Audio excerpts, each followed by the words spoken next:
Hi friends, ಎಲ್ಲರಿಗೂ ನಮಸ್ಕಾರ. ಸಿಂಪಲ್ಲಾಗಿ ಮಾಡುವಂಥ ರೈಸ್ ರೆಸಿಪಿ ಇದು. ಒಂದು 3-4 ಇಂಗ್ರೀಡಿಯೆಂಟ್ಸ್ನ ಬಳಸ್ಕೊಂಡು 2-3 ನಿಮಿಷದಲ್ಲಿ ಮಾಡೋಂಥ ರೈಸ್ ರೆಸಿಪಿ ಇದು. ನೀವೇನಾದ್ರು ರೈಸ್ನ ಬೆಳಗ್ಗೆ ಟಿಫನ್ಗೆ ಇಷ್ಟಪಡ್ತೀವಿ ಅಂದರೆ ಅವಾಗೇ ಮಾಡ್ಕೊಳ್ಳಿ, ಇಲ್ಲ ಮಧ್ಯಾಹ್ನಕ್ಕೆ ಅಥವಾ ರಾತ್ರಿಗೆ ಮಾಡ್ಕೊಳ್ತೀವಿ ಅಂದರೂ ಪರವಾಗಿಲ್ಲ. ಅಥವಾ ಅನ್ನ ಉಳಿದಿದೆ ಏನು ಮಾಡೋದು, ಸಾಂಬಾರು ಮಾಡೋಕ್ಕೆ ಬೇಜಾರು ಅಂದ ಕೂಡ ಈ ರೀತಿ ರೈಸ್ನ ಮಾಡ್ಕೊಳ್ಬಹುದು.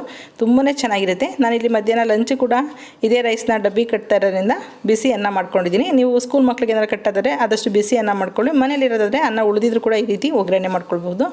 ಮೊದಲಿಗೆ ಮಾಡೋ ವಿಧಾನ ನೋಡ್ಕೊಳ್ಳೋಣ. ಬಾಣಲಿನ ಬಿಸಿಗೆ ಇಟ್ಕೊಂಡು 1-2 ಸ್ಪೂನಷ್ಟು ತುಪ್ಪ ಹಾಕ್ಕೊಳ್ತಿದ್ದೀನಿ.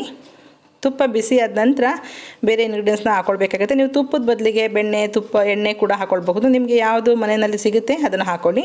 2 ಗೆಡ್ಡೆಯಷ್ಟು ಬೆಳ್ಳುಳ್ಳಿನ ಸಣ್ಣದಾಗಿ ಸಿಪ್ಪೆ ತೆಗೆದು ನಾನು ಸಣ್ಣದಾಗಿ ಹೆಚ್ಚಿಟ್ಕೊಂಡಿದ್ದೀನಿ. ನೀವು ಜಜ್ಜಿ ಕೂಡ ಹಾಕ್ಕೊಳ್ಬಹುದು ಅಥವಾ ತುರ್ದಿ ಕೂಡ ಹಾಕ್ಕೊಳ್ಬಹುದು. ಶುಂಠಿ ಬೆಳ್ಳುಳ್ಳಿ ಪೇಸ್ಟ್ಗಿಂತ ಈ ರೀತಿ ಜಜ್ಜಿ ಹಾಕ್ಕೊಂಡ್ರೆ ಅಥವಾ ಕಟ್ ಮಾಡಿ ಹಾಕ್ಕೊಂಡ್ರೆ ತುಂಬಾ ಚೆನ್ನಾಗಿರುತ್ತೆ. ಇದು ಸ್ವಲ್ಪ ಬಣ್ಣ ಚೇಂಜ್ ಆಗೋಷ್ಟು ತುಪ್ಪದಲ್ಲಿ ಲೋ ಫ್ಲೇಮ್ನಲ್ಲಿ ಫ್ರೈ ಮಾಡ್ಕೊಳ್ಳಿ. ಇದು ಫ್ರೈ ಆದ ನಂತರ ಬೇಬಿ ಗೋಡಂಬಿ ಹಾಕ್ಕೊಳ್ತಾ ಇದ್ದೀನಿ. 1-2 ಸ್ಪೂನಷ್ಟು. ಗೋಡಂಬಿ ತುಂಬಾ ಒಳ್ಳೆ ಟೇಸ್ಟ್ ಕೊಡುತ್ತೆ ರೈಸ್ ಜೊತೆಗೆ.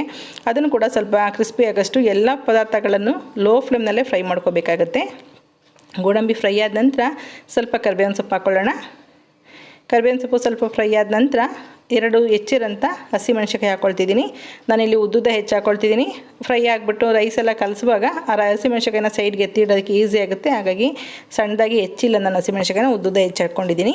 ಜೊತೆಗೆ 1 ಒಣಮೆಣ್ಸಿಕಾಯಿನ ಹಾಕ್ಕೊಳ್ತಾ ಇದ್ದೀನಿ. ನೀವು ಹಸಿಮೆಣ್ಸಿಕಾಯಿ ಬೇಡ, ಅಸಿಡಿಟಿ ಆಗುತ್ತೆ ಅನ್ನೋದಾದರೆ ಬರೀ ಒಣಮೆಣ್ಸಿಕಾಯಿನೇ ಹಾಕ್ಕೊಂಡು ಕೂಡ ಮಾಡ್ಕೋಬೋದು. ನಾನಿಲ್ಲಿ ತೆಂಗಿನಕಾಯಿ ತುರಿ ಆಗಲಿ, ಕಡಲೆಕಾಯಿ ಬೀಜ, ಉದ್ದಿನಬೇಳೆ, ಕಡಲೆಬೇಳೆ, ಜೀರಿಗೆ, ಸಾಸಿವೆ ಯಾವುದನ್ನು ಬಳಸ್ತಿಲ್ಲ. ತುಂಬ ಸಿಂಪಲಾಗಿ ಮಾಡ್ತಾ ಇರೋದು ಬೆಳ್ಳುಳ್ಳಿ ಪೆಪ್ಪರ್ ರೈಸು. ತುಂಬಾ ಚೆನ್ನಾಗಿರುತ್ತೆ. ಈ ಎಲ್ಲನೂ ಫ್ರೈ ಆದ ನಂತರ ಕೊನೆಯಲ್ಲಿ ಮೆಣಸಿನ ಪುಡಿ 1/4 ಸ್ಪೂನಷ್ಟು ಹಾಕ್ಬಿಟ್ಟು ಸ್ಟವ್ನ ಆಫ್ ಮಾಡ್ತಾಯಿದ್ದೀನಿ. ನಾನಿಲ್ಲಿ 3-4 ಜನಕ್ಕಾಗಷ್ಟು ಗೊಜ್ಜನ್ನ ಪ್ರಿಪೇರ್ ಮಾಡ್ತಾಯಿದ್ದೀನಿ. ಹಾಗಾಗಿ ನಿಮ್ಮ ಖಾರಕ್ಕೆ ತಕ್ಕಷ್ಟು ಮೆಣಸಿನ ಪುಡಿನ ಹಾಕ್ಕೊಳ್ಬೇಕಾಗತ್ತೆ.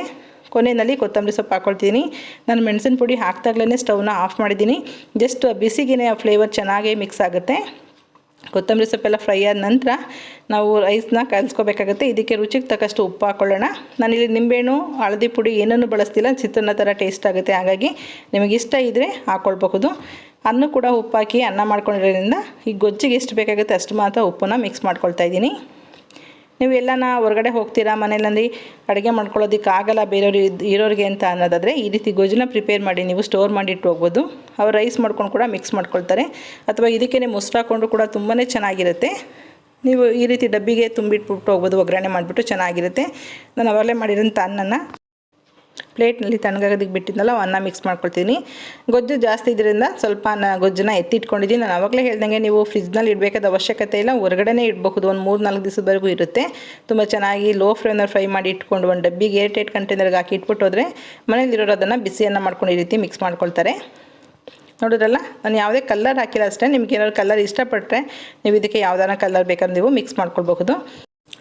ಈ ಚಳಿಗಾಲದಲ್ಲಿ ಸ್ವಲ್ಪ ಲೇಟಾಗಿದ್ರು ಕೂಡ ನಮಗೆಲ್ಲ ಕೆಲಸಗಳು, ಅಡುಗೆ ಮನೆ ಕೆಲಸಗಳೆಲ್ಲ ಲೇಟ್ ಆಗುತ್ತೆ. ಆವಾಗ ಕೂಡ ನೀವು ಬೇಗ ಕುಕ್ಕರ್ನಲ್ಲಿ ರೈಸ್ ಮಾಡೋದಕ್ಕೆ ಇಟ್ಬಿಟ್ಟು ತಕ್ಷಣಕ್ಕೆ ಈ ಒಗ್ಗರಣೆ ಹಾಕ್ಕೊಳ್ಬೋದು ರೈಸ್ಗೆ.